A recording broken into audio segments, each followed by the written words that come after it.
नमस्कार और स्वागत है। आज हम भारतीय संविधान के बिल्कुल शुरुआती और सबसे जरूरी हिस्से पर नजर डालेंगे। हमारे सामने जो स्रोत हैं वो अनुच्छेद 1 से 50 तक का एक सरल लेकिन बहुत गहरा विश्लेषण है। जी, ये संविधान का वो हिस्सा है जिसे नींव कहा जा सकता है। बिल्कुल। और मुझे हमेशा ये बात हैरान करती है कि कैसे कुछ पन्नों में एक पूरे देश का भविष्य, उसकी उम्मीदें, सब कुछ लिख दिया गया। हाँ, ये सिर्फ एक कानूनी दस्तावेज नहीं है। एक तरह से ये एक राष्ट्र के निर्माण का ब्लूप्रिंट है। तो आज का मकसद इसी ब्लूप्रिंट को समझना है। हम देखेंगे कि इस इमारत की नींव कैसे रखी गई, कौन इसमें रहेगा और रहने वालों को क्या अधिकार मिलेंगे। चलिए इस दिलचस्प डिजाइन को परत दर परत खुलकर देखते हैं। तो ब्लूप्रिंट का पहला पन्ना ये देश का नक्शा तय करता है, संघ और उसका क्षेत्र, यानी अनुच्छेद 1 से 4। अनुच्छेद 1 की पहली ही लाइन बहुत मशहूर है, India that is Bharat shall be a union of states. जी, यहाँ यूनियन ऑफ स्टेट्स या राज्यों का संघ पर बहुत जोर दिया गया है। ये सिर्फ एक नाम से कहीं ज्यादा है ना? बिल्कुल। ये सिर्फ एक कानूनी परिभाषा नहीं बल्कि एक मजबूत अखंड भारत बनाने का संकल्प था। अच्छा। सोचिए उस वक्त देश के बंटवारे का दर्द ताजा था। 500 से ज्यादा रियासतों को एक साथ लाना था। बहुत बड़ी चुनौती थी। हाँ, तो ऐसे में राज्यों का समझौता जैसा कोई भी शब्द देश की एकता के लिए खतरनाक हो सकता था। यूनियन ऑफ स्टेट्स कहने का मतलब साफ था कि ये कोई समझौता नहीं है। जी, भारत राज्यों के बीच किसी समझौते का नतीजा नहीं है और इसलिए किसी भी राज्य को इस संघ से अलग होने का अधिकार कभी नहीं होगा। ये भारत की एकता पर लगाई गई एक अमिट मोहर थी। और इसी शक्ति का इस्तेमाल संसद को अनुच्छेद 2 और 3 में दिया गया है। स्रोत में सिक्किम का उदाहरण है, तेलंगाना का उदाहरण है। मतलब संसद नए राज्यों को शामिल भी कर सकती है और मौजूदा राज्यों की सीमाओं को बदल भी सकती है। लेकिन एक सवाल मन में आता है, पूछिए। क्या संसद को इतनी शक्ति देना कि वो जब चाहे किसी राज्य का नक्शा बदल दे, ये हमारे संघीय ढांचे यानी फेडरलिज्म के खिलाफ नहीं जाता? हाँ, ये एक बहुत पुरानी कई बार ये राज्यों को कमजोर करने जैसा लगता है। और जायज बहस है। बिल्कुल, संविधान बनाने वालों का तर्क ये था कि देश की एकता और प्रशासनिक सुविधा राज्यों की सीमाओं से ज्यादा जरूरी हैं। अच्छा। उनका मानना था कि अगर जरूरत पड़े तो देश की तरक्की के लिए राज्यों का पुनर्गठन करना आसान होना चाहिए। इसलिए अनुच्छेद 4 में यह भी लिख दिया कि इसे संविधान संशोधन नहीं माना जाएगा। बिल्कुल, संसद इन्हें साधारण बहुमत से कर सकती है। तो हाँ, ये केंद्र को ज्यादा शक्तिशाली बनाता है, लेकिन इसके पीछे का इरादा एक मजबूत और एकजुट राष्ट्र को बनाए रखना था। ठीक है, तो ब्लूप्रिंट का पहला पन्ना देश का नक्शा तय करता है। अब अगला सवाल, इस घर में कौन रहेगा, यानी नागरिक कौन होगा? नागरिकता। ये हिस्सा अनुच्छेद 5 से 11 में है और ये थोड़ा पेचीदा लगता है। आज के लिहाज से इसमें सबसे जरूरी बात क्या है? देखिए, आज के संदर्भ में 2 अनुच्छेद सबसे ज्यादा मायने रखते हैं। पहला है अनुच्छेद 11। अनुच्छेद 11 ये भविष्य के लिए नागरिकता से जुड़े किसी भी विषय पर कानून बनाने की सारी शक्ति संसद को देता है। मतलब संविधान ने सिर्फ शुरुआती ढांचा दिया और बाकी जिम्मेदारी चुनी हुई सरकार पर छोड़ दी। अच्छा। और दूसरा है अनुच्छेद 9। वो बहुत साफ कहता है कि अगर कोई भारतीय नागरिक अपनी मर्जी से किसी और देश की नागरिकता ले लेता है तो उसकी भारतीय नागरिकता खत्म हो जाएगी। उसी पल खत्म हो जाएगी। ये एकल नागरिकता के सिद्धांत को बहुत मजबूती से स्थापित करता है। और एक बार जब ये तय हो गया कि देश कौन है और उसके नागरिक कौन है, तो सबसे जरूरी सवाल आया, इन नागरिकों को क्या हक मिलेंगे? मौलिक अधिकार। वो कौन सी गारंटियां होंगी जो सरकार भी उनसे नहीं छीन सकती? स्रोत ने अनुच्छेद 12 और 13 को इन अधिकारों की आधारशिला कहा है। और ये सही भी है, क्योंकि अधिकार देने से पहले ये बताना जरूरी है कि वो अधिकार किसके खिलाफ है और उनकी रक्षा कौन करेगा। अनुच्छेद 12 राज्य की परिभाषा बताता है।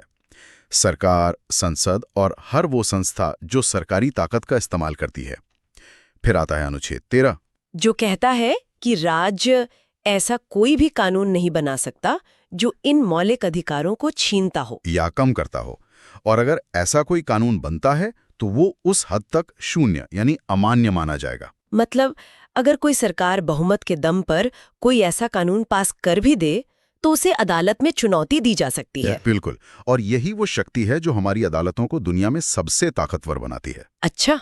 कि वो सिर्फ ये ना देखें कि कानून सही प्रक्रिया से बना है या नहीं, बल्कि ये भी देखें कि कानून की नियत संविधान के खिलाफ तो नहीं है। इसी को न्यायिक समीक्षा या जुडिशियल रिव्यू कहते हैं। जी, अनुच्छेद 13 इन अधिकारों को सिर्फ कागजी वादे नहीं रहने देता, बल्कि उन्हें एक कानूनी कवच पहनाता है। तो इस मजबूत बुनियाद के ऊपर संविधान ने नागरिकों को अधिकारों का एक पूरा गुलदस्ता दिया है। कुछ अधिकार तो ऐसे हैं जो किसी भी लोकतंत्र में होते हैं, लेकिन कुछ खास तौर पर भारत की सामाजिक सच्चाइयों को ध्यान में रखकर बनाए गए थे। हाँ। जैसे समानता के अधिकार में अनुच्छेद 17 अस्पृश्यता का अंत करता है और अनुच्छेद 18 उपाधियों का।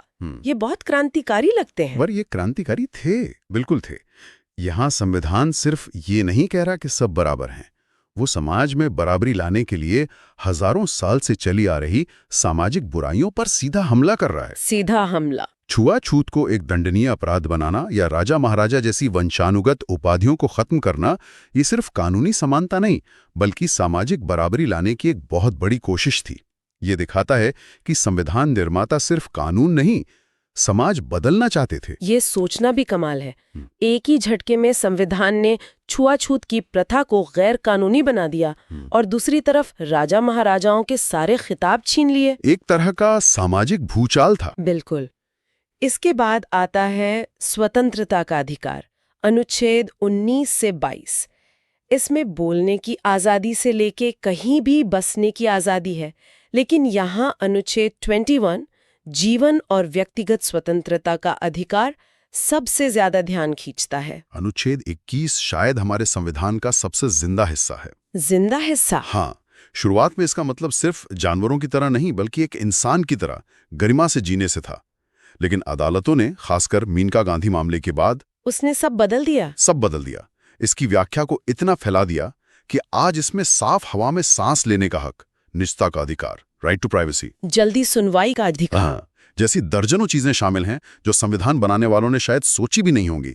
ये दिखाता है कि हमारा संविधान एक पत्थर की लकीर नहीं, बल्कि एक जीवित दस्तावेज है जो समय के साथ सांस लेता है और बढ़ता है।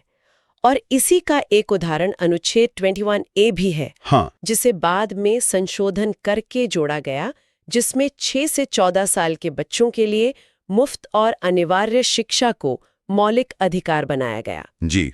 86वें संशोधन से जोड़ना इस बात का सबूत है कि देश अपनी जरूरतों के हिसाब से अपने सबसे जरूरी दस्तावेज को बदल सकता है। एक पूरी पीढ़ी के लिए शिक्षा को अधिकार बनाना देश के भविष्य को बदलने जैसा है। इसके बाद शोषण के विरुद्ध अधिकार और धर्म की स्वतंत्रता का अधिकार आते हैं।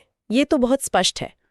मानव तस्करी पर रोक, बाल मजदूरी पर पाबंदी, लेकिन धर्म की स्वतंत्रता वाले हिस्से में एक दिलचस्प संतुलन है। बहुत ही सुंदर संतुलन है।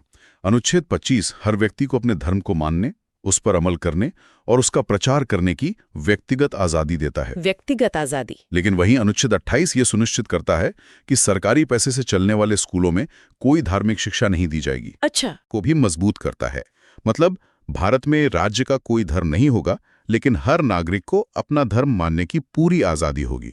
लेकिन इन सब अधिकारों का क्या फायदा अगर उन्हें लागू करवाने का कोई मजबूत तरीका ही ना हो? बिल्कुल सही सवाल। यहीं पर अनुच्छेद 32 आता है, जिसे डॉक्टर अंबेडकर ने संविधान की आत्मा कहा था। ऐसा क्यों? क्योंकि अधिकार देना एक बात है, पर उन्हें लागू करवाने की गारंटी देना बिल्कुल दूसरी। अनुच्छेद 32 हर नागरिक को ये असाधारण शक्ति देता है कि अगर उसके मौलिक अधिकारों का हनन होता है तो वो सीधे सुप्रीम कोर्ट जा सकता है। निचली अदालतों में जाने की जरूरत नहीं। सीधे देश की सबसे बड़ी अदालत का दरवाजा खटखटा सकता है। और सुप्रीम कोर्ट इन अधिकारों को लागू करवाने के लिए विशेष आदेश या रिट जारी करने के लिए बाध्य है। ये सुनने में तो बहुत शक्तिशाली लगता है, लेकिन क्या एक आम आदमी के लिए वाकई सुप्रीम कोर्ट तक पहुंचना इतना आसान है? आपका सवाल बहुत वाजिब है। या ये अधिकार असल में सिर्फ कागज पर ही मजबूत दिखता है? देखिए, व्यवहारिक रूप से चुनौतियां बहुत हैं। खर्चा, समय, जानकारी की कमी।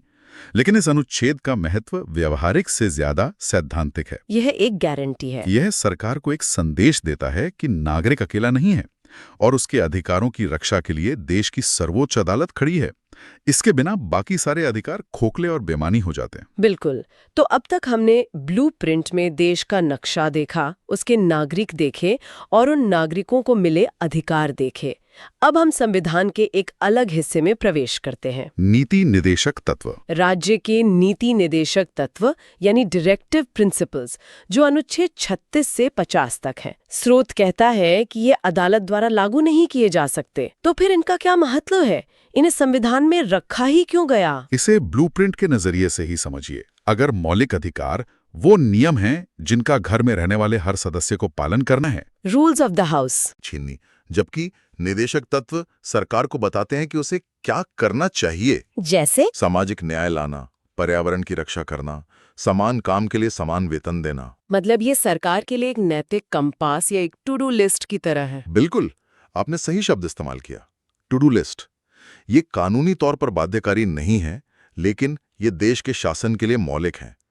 कोई भी सरकार इनकी अनदेखी नहीं कर सकती, क्योंकि चुनाव में जनता उनसे इन्हीं वादों पर सवाल पूछती है। और इस लिस्ट में कुछ बहुत दिलचस्प और दूरदर्शी लक्ष्य हैं, जैसे अनुच्छेद 40 में ग्राम पंचायतों के गठन की बात है, जो 73वें संशोधन के बाद आज पंचायती राज व्यवस्था के रूप में हकीकत बन चुका है। सही है। अनुच्छेद 44 में सभी नागरिकों के लिए एक समान नागरिक संहिता का लक्ष्य रखा गया है, जिस पर आज भी बहस जारी है। जी।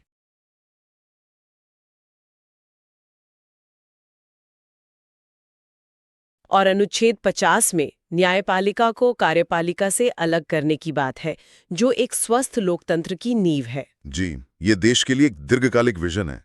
ये लक्ष्य बताते हैं कि भारत को सिर्फ एक राजनीतिक लोकतंत्र नहीं, बल्कि एक सामाजिक और आर्थिक लोकतंत्र भी बनना है। एक कल्याणकारी राज्य, एक कल्याणकारी राज्य, वेलफेयर स्टेट। मुफ्त कानूनी सहायता, पर्यावरण संरक्षण, अंतर्राष्ट्रीय शांति को बढ़ावा देना, ये सब एक ऐसे समाज की कल्पना करते हैं जो न्यायपूर्ण, समान और मानवीय हो। तो आज हमने संविधान की नींव के पत्थरों को बहुत करीब से देखा। अनुच्छेद 1 से भारत की भौगोलिक और राजनीतिक परिभाषा, फिर नागरिकता की रूपरेखा, उसके बाद नागरिकों के वो मौलिक अधिकार जिन्हें कोई छीन नहीं सकता, और आखिर में वो महान लक्ष्य जिन्हें हासिल करने की जिम्मेदारी हर सरकार की है।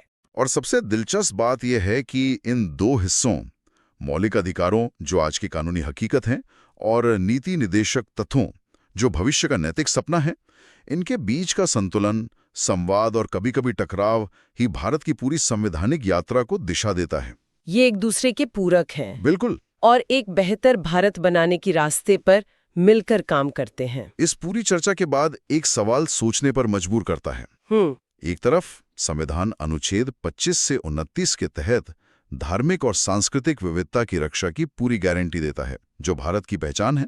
वहीं दूसरी तरफ नीति निदेशक तत्वों में अनुच्छेद 44 में राज्य के लिए समान नागरिक संहिता का लक्ष्य भी रखता है। जी। किसी ऐसे देश में जहां इतनी ज्यादा विविधता हो, सबके लिए एक समान कानून बनाने के विचार में किस तरह की चुनौतियां और अवसर